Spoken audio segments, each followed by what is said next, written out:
Hola jóvenes, nuevamente les saluda el docente José Iván Rodríguez Nájera y en esta ocasión quiero invitarte a que me acompañes a ver el siguiente video tutorial que lleva por tema nomenclatura y formulación de compuestos químicos inorgánicos, correspondiente a la asignatura de Química 1 del grado 10º. Acompáñame. Muy bien, jóvenes, haciendo énfasis en el tema de hoy, nomenclatura y formulación de compuestos químicos inorgánicos. Espacio formativo Química 1 correspondiente al grado de 10º y soy el docente José Iván Rodríguez Nájera. Muy bien, antes de entrar a la temática del día de hoy, es necesario tener claro las siguientes definiciones. La número 1, nomenclatura, que son reglas que permiten nombrar los compuestos químicos. La número 2, que tenemos formulación, que son reglas que permiten escribir los compuestos químicos. Luego tenemos la número 3, símbolo químico, que son abreviaturas para representar los elementos químicos. Y la número 4, formulación química, que son la expresión abreviada de las moléculas mediante símbolos químicos. Es así entonces que definimos qué es la nomenclatura inorgánica. Es un conjunto de reglas o fórmulas que se utilizan para nombrar los compuestos químicos inorgánicos. Actualmente la IUPAC, que es la Unión Internacional de Química Pura y Aplicada, es la máxima autoridad en materia de nomenclatura química, la cual se encarga de establecer las reglas correspondientes. O sea, es la IUPAC la encargada de establecer cuáles son las reglas que vamos a aplicar en determinadas nomenclaturas. Es así que para poder entender el tema de hoy, es necesario tener claro los estados de oxidación. Y un estado de oxidación en un compuesto iónico indica la carga real que adopta cada uno de los iones debido a la pérdida o ganancia de electrones. En un compuesto covalente representa la carga aparente que adopta cada átomo cuando se rompen hipotéticamente todos los enlaces. Los estados de oxidación pueden ser positivos, negativos, cero, entero y fraccionario. Y estos a su vez pueden estar en los metales y no metales. Los metales pues solo se pueden exhibir valores positivos y en los no metales pues, se pueden representar valores positivos y valores negativos. Y en los gases nobles pues se presentan los valores neutros. Muy bien. Tenemos tipos de nomenclatura. La nomenclatura permite identificar los compuestos con un nombre y una fórmula química establecido por el consenso por la IUPAC. En este caso tenemos tres tipos de nomenclatura. La nomenclatura sistemática, la nomenclatura stock y la nomenclatura tradicional. Generalmente esta última pues se está usando muy poco. Las que más predominan es la nomenclatura sistemática y la nomenclatura stock. Pero en este caso vamos a definir los tres tipos de nomenclatura. Es así que la nomenclatura sistemática es la más recomendada por la IUPAC. Se utilizan prefijos numéricos griegos para especificar la cantidad de átomos presentes en el compuesto, como en este caso, si solo tiene un compuesto es mono, si son dos es la palabra di, si es 3 es tri, si es 4 es tetra, si es 5 es penta y así sucesivamente. Es dependiendo la cantidad de átomos que represente el compuesto. En este caso tenemos algunos ejemplos aquí como el monóxido de dicobre. Vemos aquí que es un monóxido porque vemos al oxígeno solo y es dicobre porque hay dos cobre. Entonces es un monóxido de dicobre. Vemos aquí el dióxido de carbono.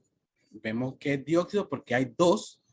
Por eso es dióxido de carbono. Luego vemos acá también el trióxido de hierro. Vemos aquí 3 oxígenos, por eso es tri. Y vemos aquí di porque tiene 2 hierro.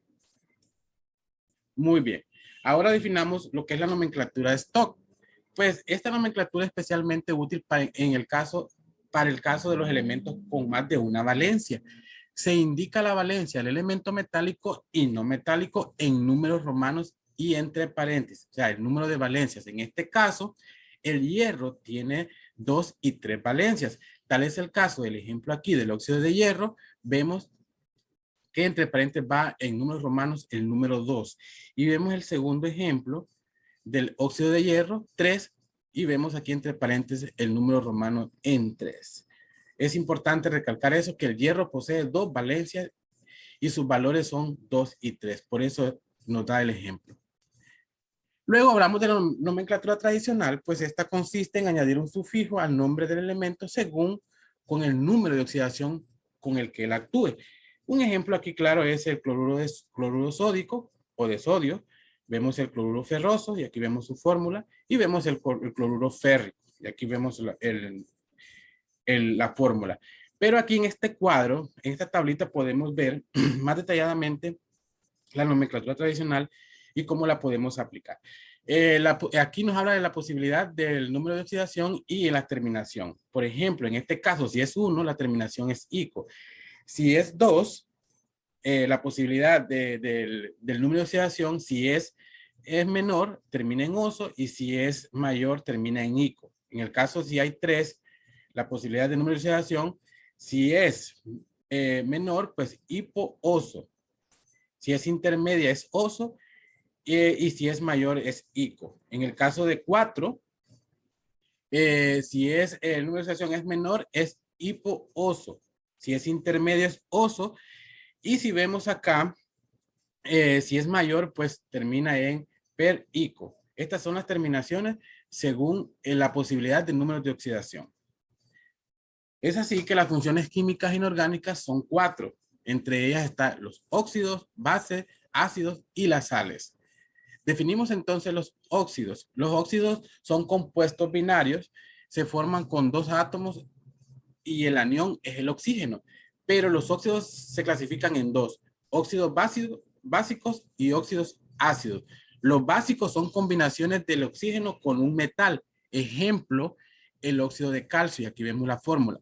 Y en el caso de los óxidos ácidos son combinaciones del oxígeno con un no metal, en lo contrario de los básicos. Ejemplo, el monóxido de carbono. Luego tenemos las bases o los hidróxidos. Son compuestos que se forman al combinarse un óxido básico más agua. El metal representa números de oxidación positivo y el grupo hidroxilo, que en este caso son los hidróxidos, formados por oxígenos e hidrógenos en ese orden, representan números de oxidación negativos. Tal es el ejemplo del hidróxido de sodio. Recordemos de que estos llevan el grupo OH, ¿verdad? Luego tenemos los ácidos y se forman cuando los óxidos se ponen en contacto con el agua y se clasifican en ácidos binarios, que son los hidrácidos, y los ácidos ternarios, que son los oxácidos. En este caso, los hidrácidos formados por hidrógeno con número de oxidación positivo y no metales con número de oxidación negativo. Y tal es el caso del ácido clorhídrico. Y aquí vemos los ácidos ternarios que lo forman el hidrógeno con número de oxidación positivo no metal o metal de transición con número de oxidación positivo y oxígeno con número de oxidación negativo. Tal es el caso del ácido hipocloroso. Luego tenemos las sales aquí que resultan de la sustitución del o los hidrógenos de los ácidos por metales. Y las sales, hay 3 tipos de sales: sales binarias, sales ternarias y sales cuaternarias. Las sales binarias formadas por un metal con número de oxidación positivo y un no metal con número de oxidación negativo. Ejemplo, el cloruro de sodio. Luego tenemos aquí las sales ternarias formadas por un metal, un no metal con número de oxidación positivo o un metal de transición y oxígeno. Ejemplo, el sulfato de calcio. Y luego, por último, tenemos las sales cuaternarias formadas por metal, hidrógeno, no metal o metal de transición y oxígeno. Y el ejemplo que tenemos aquí es el carbonato ácido de sodio. Muy bien, jóvenes. Muchas gracias por su atención. Espero me hayan podido comprender. Este tema es bastante amplio, pero sí quise tocar las partes más importantes. Nos vemos en el próximo video tutorial. Que tengan un bonito día y que Dios les bendiga.